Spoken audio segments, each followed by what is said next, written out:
नमस्कार दोस्तों, अनन्यास कॉर्नर में आप सभी का स्वागत करती हूँ। आप सोच रहे होंगे ये क्या लाई हूँ मैं। नहीं दोस्त, मैंने कई सारे वीडियो में आप लोगों को अपने घर का कंपोस्ट मैं यूज़ करते हुए आप लोगों को दिखाया है। तो देखिए, मैं इस तरह से अपना कंपोस्ट तैयार करती हूँ इन किचन वेस्ट से। तो आज चलिए मैं अपना किस तरह से करती हूँ, कंपोस्ट तैयार करती हूँ। शायद ये तैयार होने में कई महीने लग जाते हैं, लेकिन फिर भी मैं करती हूँ और ये सक्सेस भी होता है। तो चलिए आज आप लोगों के साथ मैं दिखा देती हूँ। तो पहले तो चाहिए, देखिए इस तरह से जो भी डेली वेस्ट हमारा किचन का होता है, सब्जियों का मैं बोल रही हूँ, नॉन वेज नहीं, जो भी वेजिटेबल्स के जितने भी होते हैं, फ्रूट्स के होते हैं, पिल्स वगैरह, वो चाहिए। इस तरह के बकेट चाहिए आपको। ये बकेट मेरा नीचे से टूटा हुआ है, क्रैक है, देखिए नीचे से। तो मैं इस तरह का बकेट सेलेक्ट की हूँ। आप कोई भी मिट्टी का मटका हो, बड़ा सा घड़ा हो, वो भी यूज़ कर सकते हैं कंपोस्ट बनाने के लिए। और मुझे चाहिए, देखिए इस तरह का पेपर चाहिए, कोई भी कागज़ का टुकड़ा हो वो आपको चाहिए। मोटा गत्ता है वो भी चलेगा। तो इस तरह के आपको नीचे पहला एक पेपर का लेयर बना देना है। तो देखिए, मेरा ये बकेट भरते भरते शायद कुछ दिन लग जाए, तो मैं आज स्टार्ट कर रही हूँ। तो फिर वो भर जाने के बाद मैं यहाँ पे ड्राई लीव्स है, आम के पेड़ है मेरे पास, आपने देखा भी है, मैंने पहले भी वीडियो डाला है। तो वो पत्ते तो बहुत सारे रहते हैं, तो ये पत्ते मैं डाल रही हूँ, ड्राई लीव्स लेकिन, ठीक है। एक दो चार आपके कच्चे लीव्स रहे तो कोई फ़र्क नहीं पड़ता है, लेकिन हाँ ड्राई लीव्स ही चाहिए इसके लिए। और तो डिकम्पोस्ट होने में भी ईजी होता है। और फिर जितने भी किचन वेस्ट है वो हम डाल देंगे इस तरह से, ठीक है। उसको छोटे टुकड़े में काट ले तो अच्छा है, अगर छोटे टुकड़े में ही है तब तो ठीक है। इसको फिर इसमें डाल देना है। और थोड़े आपको मिट्टी भी चाहिए, तो इस तरह से डाल दिया मैंने, देखिए इस तरह से डाल दिया। अब मैं थोड़ा इसके ऊपर एक लेयर मैं दूंगी मिट्टी का, देखिए इस तरह से बन गया। एक लेयर मैं दे रही हूँ मिट्टी का, देखिए इस तरह से मैं मिट्टी का दे रही हूँ, ठीक है। देखिए गीली है मिट्टी अभी मेरी, बारिश हुई है, कभी कभी बारिश हो जाती है अभी भी इधर। तो इस तरह से आपको लेयर बनाते जाना है। और मेरा चूँकि बकेट इतना बड़ा है, तो अभी 2-4 दिन का मैं इसमें डालूँगी, सारा मैं डालूँगी और आप लोगों को दिखाऊँगी, ठीक है, जब तक ना ये फिलअप हो। फिर मैं यहाँ पे पत्ते दे रही हूँ।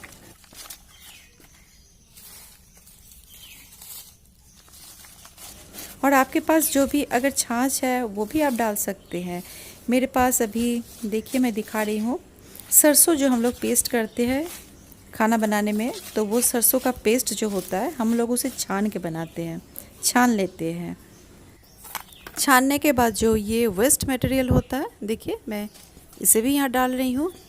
फिर पत्तों का एक लेयर, और इसी तरह से लेयर बनाते जाना है डेली का। जितना भी किचन वेस्ट होता है, पिल्स वगैरह मैं बोल रही हूँ, फलों के हो, कच्चे सब्जियों का हो, उसे इस्तेमाल करना है और इस तरह से डालते रहना है। और फिर इसे कवर कर देना है, कोई भी भारी सामान लेके इसे कवर कर देना है। हाँ तो दोस्तों, मैं नेक्स्ट दिन फिर आ गई हूँ।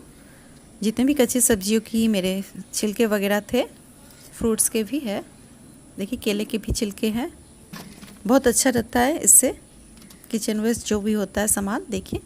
और देखिए ये फर्स्ट दिन वाला है, और ये सारा कचरा मैं फिर इसमें डालूँगी और फिर से वही लेयर मैं बनाऊँगी। और एक बात कह दूँ फ्रेंड, अगर इसमें कीड़े भी लगेंगे तो उससे लेकिन कंपोस्ट बनता है, तो इससे घबराना नहीं है, बस आपको उसको ढक के रख देना है। मैं इसमें फिर से एक लेयर मिट्टी का दे रही हूँ। इंसेक्ट लगेंगे तो कोई हर्ज नहीं है, उसी से डिकम्पोस्ट होता है बहुत अच्छी तरह से, और वही खाद बनता है। क्योंकि वो इंसेक्ट मर जाते हैं तो हमें नाइट्रोजन भी देते हैं।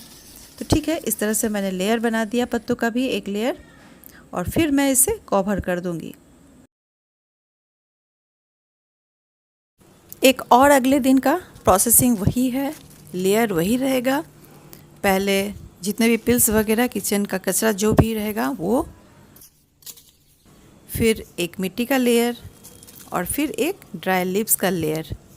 आप इसमें थोड़ी अपनी गोबर की खाद भी डाल सकते हैं, मेरे पास अभी अवेलेबल नहीं है तो मैंने नहीं डाला। अगर कंपोस्ट है आपके पास थोड़ी बहुत, वो भी आप इसमें डाल सकते हैं, लेकिन ऐसे कोई ज़रूरत नहीं पड़ती है। ठीक है, अगर है तो आप डाल सकते हैं। तो इस तरह से आपका लेयर इस तरह से तैयार रहेगा। बस ख्याल रखना है, इसमें हमें कच्चे सब्जियों का और फलों का पिल से डालना है, इसके अलावा और कुछ नहीं। और अगर डालना चाहते हैं तो एग सेल्स को भी आप डाल सकते हैं। ठीक है, कच्चे एग सेल्स को भी आप डाल सकते हैं तोड़ के, और इस तरह से कंपोस्ट तैयार होगा। हाँ तो दोस्तों, आशा करती हूँ आप भी मेरे साथ इस तरह के कंपोस्ट बना रहे होंगे। तो आज का ये मिक्सिंग मेरा लास्ट है। देखिए, इस तरह से मैंने जितने दिन यहाँ पे डालती गई अपना किचन का कचरा, ये सारा यहाँ तक भर गया है, और इस तरह से मेरा कंपोस्ट भी बन जाएगा। करीबन मैं कम से कम अगर बोलूँ 3 महीना 4 महीना तो लग ही जाएंगे। और इसे डालने के बाद ये कवर हो जाएगा, फिर ढक के रखेंगे। और ऐसी जगह मैं रखूँगी, धूप में मैं रखूँगी, धूप वाली जहाँ धूप पड़ती हो उस तरह का मैं जगह में रखूँगी। और नीचे चूँकि मेरा ये बाल्टी आपने देखा होगा क्रैक था, तो मैं एक प्लेट यहाँ पे रखूँगी नीचे, और उसके ऊपर ये बकेट को रख के धूप में मैं रख दूँगी जहाँ धूप रहती है। और बीच बीच में यानी 2 सप्ताह 3 सप्ताह, अब अगर आप भूल भी जाए कोई हर्ज नहीं है, आपको फिर कभी कभी एक स्टिक के सहारे आपको इसको मिक्स कर देना है, कभी कभी कवर को खोल के, और फिर आपको ढक के रख देना है। और एकदम भूल जाना है जो आपने कंपोस्ट बनाने के लिए रखा है, उसको हर दिन आपको खोल के देखना नहीं है। इस तरह से मैंने देखिए फिर से कवर कर दिया, और पूरा मैं पत्तों से, जितने भी ड्राई लीव्स है मेरे पत्तों से, मैं यहाँ पे पूरा कवर कर रही हूँ। इस तरह से आपको कवर कर देना है। तो देखिए, इसी तरह से कंपोस्ट तैयार होता है। और मेरा गार्डन में एक गड्ढा खोदा हुआ है, मैं वहीं पे किचन वेस्ट डालती रहती हूँ। 2 गड्ढा है, एक पूरा फिलअप होता है तो फिर दूसरे में अपना मैं डालती रहती हूँ। और ये मैं बकेट में बना रही हूँ आप लोगों को दिखलाने के लिए, क्योंकि ज़्यादातर घरों में जगह की कमी है, तो इस तरह से बकेट में भी बनाया जाता है। और बहुत अच्छी कंपोस्ट तैयार होती है ये दोस्तों। जो मैंने आज तक आप लोगों को दिखाया था, मैं अपना किचन वेस्ट से जो कंपोस्ट बनाती हूँ, मैं डाल रही हूँ, देखिए यही है वो कंपोस्ट। ये कंपोस्ट पूरी तरह से बन जाने के बाद दोस्तों मैं आप लोगों को ज़रूर दिखाऊंगी, आप लोगों को भी अच्छा लगेगा। देखिएगा 3-4 महीने के बाद, लेकिन अभी तो मैं नहीं दिखा पाऊँगी। तो ये अभी बन के तैयार होते होते 3-4 महीने लग जाएंगे। और कैसा लगा ज़रूर बतलाइएगा। आप लोग भी इस प्रोसेस से ज़रूर बनाइए कंपोस्ट, बहुत अच्छी खाद बनती है इससे, ऑर्गेनिक खाद। हाँ तो दोस्तों, फिर मिलती हूँ एक नए वीडियो के साथ। तब तक के लिए नमस्कार।